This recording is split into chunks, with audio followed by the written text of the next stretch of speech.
जय माता दी। महाप्रलय न आए।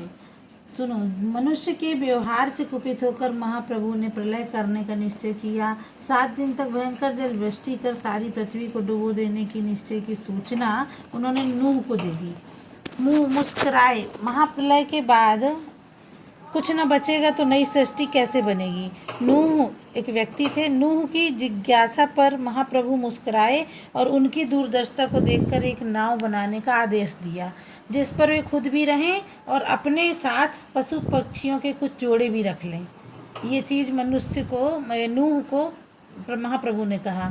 जलयान बनाने के लिए 1 वर्ष का समय दिया गया। वर्ष पूरा हुआ। महाप्रभु ने नूह को बुलाया और नाव बनने की बात पूछी।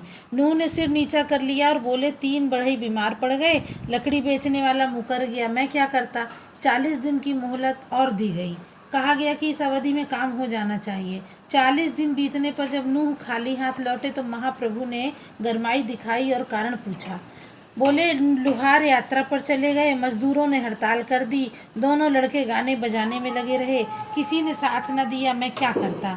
नूह ने व्यवस्था व्यक्त करते हुए कहा, 7 दिन का अवसर दिया गया, पशु पक्षियों के जोड़े भी बटोर लेने की आज्ञा हुई। अंतिम दिन आया तो भी वह अकेले खाली हाथ ही खड़े थे। बिना पूछे ही बोले। पशु पक्षी भाग खड़े हुए, पुचकारने से भी नहीं लौटे, और न वे बिकते हैं और न मेरी पकड़ में आते हैं। महाप्रभु अब की बार अधिक क्रुद्ध थे। वो बोले, ऐसी ही गैर जिम्मेदारियां देखकर तो मैं आजिज आ गया हूँ और महाप्रलय बरसा रहा हूँ। यदि धरती वाले समय और फर्ज को समझते तो मुझे उसे डुबाने की जल्दी क्यों पड़ती। ऐसी परिस्थितियां ना आए, इसलिए महापुरुष अपने आचरण से लोगों को विनम्रता का पाठ पढ़ाते रहते हैं। हर व्यक्ति दूसरों के उपकार से लदा हुआ है, छोटे हों या बड़े। इस दृष्टि से हर व्यक्ति स्नेह और सम्मान पाने के अधिकारी होते हैं। गायत्री माता की जय।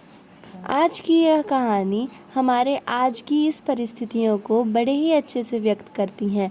महामारी क्यों आई, यह हमारे ही कारण आई है।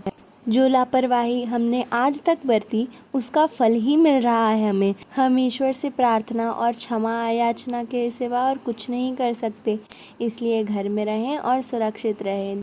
आज के लिए बस इतना ही। जय माता दी।